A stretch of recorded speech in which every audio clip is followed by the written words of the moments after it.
Kehidupan spiritual umat Hindu di Bali kerap dinilai kompleks jika dipahami secara mendalam, namun di sisi lain justru tampak elegan ketika dijalankan dalam praktik sehari-hari.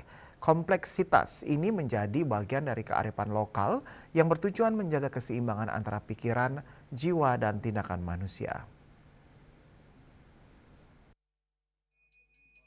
Budayawan Kota Denpasar, Guru Anom Ranuara menjelaskan bahwa umat Hindu di Bali memiliki cara tersendiri dalam mengharmoniskan pikiran agar tidak kalut. Upaya tersebut dilakukan melalui pendekatan edukasi yang mencakup aspek fisik maupun spiritual. Secara spiritual dampaknya akan sangat berpengaruh terhadap kondisi psikis seseorang. Dalam tradisi Jawa dikenal istilah Sukerta, sedangkan di Bali lebih dikenal dengan istilah Bayuhan. Ia menambahkan istilah bayuh memiliki keterkaitan makna dengan kata bayah yang berarti membayar. Hal ini mengandung filosofi bahwa dalam kehidupan terdapat hal-hal yang perlu dibayar atau diselesaikan, baik berupa hutang material maupun hutang psikis. Beban-beban inilah yang kemudian dinetralisir melalui proses spiritual sebagai bentuk harmonisasi diri.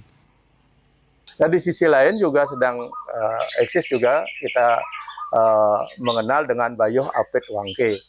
Nah, di sini bisa kita sikapi sama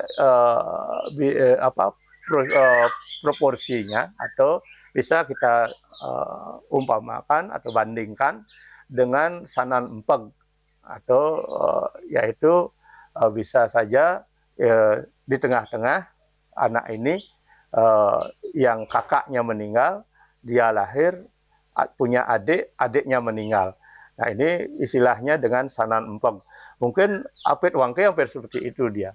Nanti untuk menetralisir, karena Wangke itu adalah yang suatu yang dianggap kotor, sama dengan Empeg itu sendiri, mati dan mati. Yang mati ya jelas kematian itu menghasilkan atau meninggalkan mayat. Nah, Wangke itu sama dengan mayat. Inilah hal-hal yang perlu dinetralisir untuk menormalisasi psikis seorang anak yang mengalami hal seperti itu. Lebih lanjut, Guru Anom menekankan pentingnya sentuhan spiritual dalam setiap aspek kehidupan, termasuk melalui sarana upacara. Banten atau upakara merupakan uperengga, yakni pelengkap atau dekorasi dalam pelaksanaan ritual keagamaan. Banten berfungsi sebagai penguat keyakinan dan serada bakti kepada Sang Pencipta yang telah memberikan kehidupan. Selain itu, berbagai bentuk bebayuhan juga dilakukan sebagai upaya penetralisir hal-hal yang dianggap berada di luar nalar atau tidak seimbang dalam kehidupan seseorang.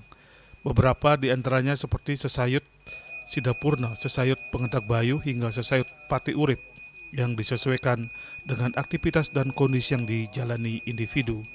Melalui rangkaian ritual dan edukasi spiritual ini, umat Hindu di Bali diharapkan mampu mencapai keseimbangan lahir dan batin, sehingga kehidupan dapat dijalani dengan lebih harmonis dan penuh kesadaran. Hendra, Bali TV.